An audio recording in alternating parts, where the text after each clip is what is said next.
ताजा अपडेट देने के लिए चलिए रुक करेंगे अगली खबर का। शिरोमणि अकाली दल के पूर्व शिक्षा मंत्री डॉक्टर दलजीत सिंह चीमा ने हर खबर के माध्यम से आम आदमी पार्टी के संयोजक और दिल्ली के मुख्यमंत्री अरविंद केजरीवाल पर गंभीर आरोप लगाए। दलजीत सिंह का कहना है कि अरविंद केजरीवाल की पार्टी पर उन्हीं के नेता टिकटों के आवंटन में खरीद फरोख्त के आरोप लगा रहे हैं। केजरीवाल खुद को छोड़कर सभी विरोधी दलों के नेताओं को भ्रष्टाचारी कहते हैं, लेकिन आज ये सिद्ध हो गया कि वो स्वयं ही भ्रष्टाचार के जीते जागते उदाहरण हैं। खबर देख रहे सभी दर्शकों का बहुत बहुत स्वागत है। हाल ही में चुनाव आयोग ने 15 जनवरी तक पंजाब विधानसभा चुनाव 2022 में नुक्कड़ सभा और रैलियों पर रोक लगा दी, लेकिन इसी बीच श्रोमणी अकाली दल ने मन बनाया कि हम एक चिट्ठी लिखेंगे और चिट्ठी लिखेंगे कि कुछ ना कुछ रियायत दी जाए पंजाब में। इसी बीच हमारे साथ डॉक्टर चीमा हमारे साथ हैं, उनसे जानते हैं कि आखिर श्रोमणी अकाली दल आने वाले समय में सबसे पहले विधानसभा चुनाव और चुनाव आयोग को लिखित तौर पर क्या मांग करने वाला है। चीमा साहब बहुत बहुत स्वागत। मेहरबानी जी। चीमा साहब, क्या श्रोमणी अकाली दल चुनाव आयोग को थोड़ी सी रिलैक्सेशन के लिए पत्र लिखने वाला है, क्या पूरा मामला? नहीं, हम चुनाव कमीशन को ये निवेदन करेंगे कि पॉलिटिकल पार्टीज को एक लेवल प्लेइंग फील्ड आपको देना चाहिए फ्री एंड फेयर इलेक्शन के लिए। और हर पार्टी की कोशिश होती है कि मैं हर वोटर तक पहुंच करूं। डिजिटल मोड अच्छा है, हम भी जितना यूज कर सकते हैं जरूर करेंगे। तो एक पार्टी के लिए भी, आजाद भी लोग इलेक्शन लड़ते हैं, उनके लिए भी जब आप आधे वोटर्स तक पहुंच नहीं कर पाओगे तो वो लोग आपका प्रोग्राम नहीं जान पाएंगे, उनको फैसला लेने में दिक्कत आएगी। लेकिन छोटी सभाएं जो हैं, हम कमीशन को बेनती कर रहे हैं कि कैंडिडेट्स को अलाउ करनी चाहिए, उसमें प्रिकॉशंस ली जा सकती हैं ताकि काम भी चलता रहे। जो अपनी ड्यूटी है पॉलिटिकल पार्टीज वो भी करें, पब्लिक भी उनसे कुछ जानना चाहे पंजाब के बारे में, विषय के बारे में, उसका भी वो जवाब दे पाए। तो ये दोनों चीज़ों को बैलेंस करें, क्योंकि जो पार्टियां सरकार में हैं, अब केजरीवाल की पार्टी सारा दिन यहाँ चैनल्स के ऊपर पेड न्यूज़ जो है स्टोरीज बना के सारा दिन चलाते रहते हैं। तो अपोजिशन तो ये नहीं कर सकती। केंद्र सरकार कई तरह से प्रोग्राम दे के प्रभावित करने की कोशिश करती, सूबे की सरकार गवर्नमेंट के सोर्सेज को मिसयूज कर रही है। लेकिन अपोजिशन की बहुत बड़ी ड्यूटी है, जो कमी सरकार में वो हमने लोगों तक लेके जानी है। चीमा साहब, आप बहुत पुराने पंजाब की राजनीति से जुड़े हुए हैं और एक केजरीवाल हर राजनीतिक मंच पर यह कहते हैं कि रिवायती पार्टियां हैं पंजाब में दो, एक कांग्रेस और एक श्रोमणी अकाली दल। श्रोमणी अकाली दल ने भी 19.5 साल, चाहे प्रकाश सिंह बादल मुख्यमंत्री रहे हो जितने समय भी, क्योंकि रहे ही ज्यादा अधिकांश प्रकाश सिंह बादल ही रहे, तो उन्होंने कहा कि पंजाब को लूटा है और बार बार वो आरोप लगाते हैं। इस पर हम श्रोमणी अकाली दल की प्रतिक्रिया चाहते हैं। अब तो हर चैनल पे केजरीवाल की पार्टी की लूट की चर्चा होती है। इन्होंने तो बहुत प्रचार कर लिया बिना किसी सबूत के, बहुत बार गलत एलिगेशन लगा के अदालतों में माफी भी मांग ली। अब केजरीवाल साहब को जरूरत है कि आपने जो एक इंडिया अगेंस्ट करप्शन के अगेंस्ट मूवमेंट का फायदा लेके पार्टी बनाई थी, 2017 में भी यही एलिगेशन लगी थी कि आपने टिकटें बेच दी। अब हर शहर में आपके पुराने वॉलंटियर प्रेस कॉन्फ्रेंस कर रहे हैं कि हमारी सीट इतने में गई, हमारी इतने में गई। तो अब तो अपनी लूट का हिसाब दो कि ये पैसा कहां जा रहा है, आप क्यों चुप करके बैठे हैं।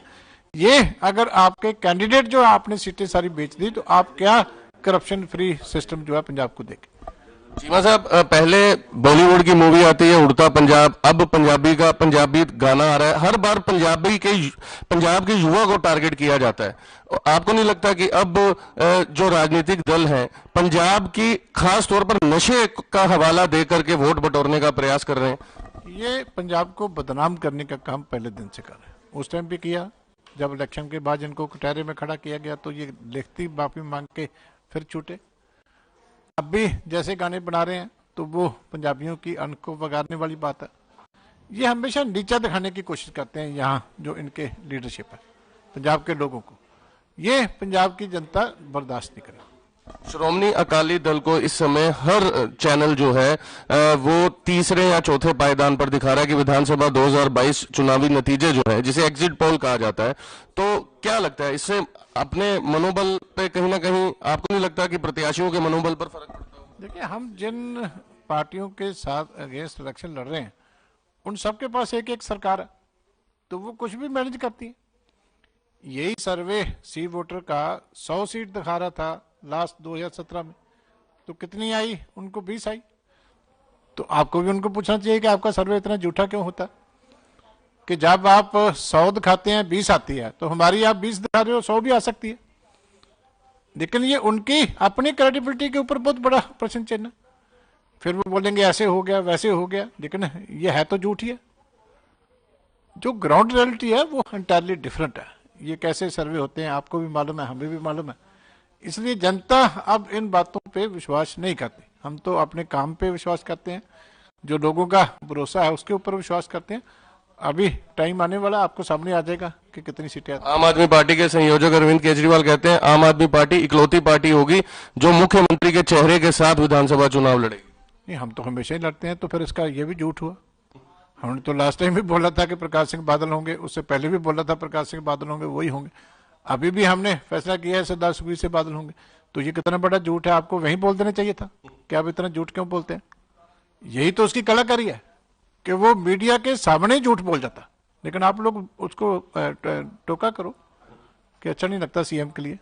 आज एक और खबर ने तूल पकड़ी। आज प्रदेश के गृह मंत्री सुखजिंदर रंधावा ने विक्रम सिंह मजीठिया की जमानत पर कहा कि ये स्थायी नहीं है, अस्थायी है, तो विक्रम मजीठिया को भी ज्यादा खुश होने की जरूरत नहीं है। उनको बोलो जो 43 डीएसपी की फाइल निकली है उसका क्या, जो बात बताने वाली है ना कि जिसमें कह रहे डीजीपी भी दस्तखत जाली है। आज स्टोरी चल रही थी टीवी के ऊपर, तो पता चला कि उसकी कंप्लेंट भी चली गई चंडीगढ़ पुलिस में। तो रंधावा साहब उसका जवाब दो, आप होम मिनिस्टर हो, कि होम मिनिस्ट्री में यह भी होता है कि डीजीपी के साइन भी जाली होकर ट्रांसफर हो जाती है। तो जल्दी क्या थी उन ट्रांसफरों की? अगर डीजीपी ने साइन नहीं किए तो आपने रोका क्यों नहीं उस फाइल को? ये जल्दी क्या थी, किसने साइन किए? वो बहुत बड़ी बात है, वो बताओ जो बताने वाली बात है। मेरा आखिरी सवाल है, आप किसानों के साथ मिलकर के चुनाव आज तक लड़ते आए हैं। आज आपके सामने किसान भी हैं, बीजेपी के साथ कई दशकों तक गठबंधन रहा, आज बीजेपी भी सामने है। क्या लगता है इसका फायदा आपके विरोधियों को नहीं होगा? बीजेपी किसान संगठन भी आज चुनाव लड़ रहे हैं। नहीं, हमारे साथ तो लाखों किसान आज भी हैं, हमारे रिश्ते रहे। सबसे ज्यादा हमारा केडर किसानी के ऊपर ही निर्भर करता है। तो श्रोमणी अकाली दल ने तो सारी उम्र किसानी के लिए बहुत बड़े बड़े काम किए। इसलिए कोई संगठन सेपरेट लड़ रहा है वो लड़े, हमें उसकी कोई किसी से इतराज नहीं है। लेकिन हमारा किसान तो हमारे साथ ही है। जो श्रोमणी अकाली दल में था, कल भी था, आज भी था। जब आंदोलन की बात थी तो वो किसान होने के नाते आंदोलन में गया। तब ये कंडीशन थी कि पॉलिटिकल पार्टी के लीडर्स ना आए, इसलिए लीडरशिप नहीं गई, वो अकेला गया। अब वो वापस आके पार्टी में काम कर रहे हैं। बहुत बहुत शुक्रिया। ये थे हमारे साथ डॉक्टर दलजीत चीमा। और श्रोमणी अकाली दल आने वाले समय में कितनी सीटें लेंगे तो समय के गर्भ में है, लेकिन हर खबर की नजर इस पर बनी रहेगी। और सबसे बड़ी बात, श्रोमणी अकाली दल जो है आक्रामक रवैया रहा आम आदमी पार्टी पर। बहरहाल देखते रहे हर खबर। कैमरा पर्सन हरदीप के साथ मैं स्वरण, चंडीगढ़। नमस्कार। हर खबर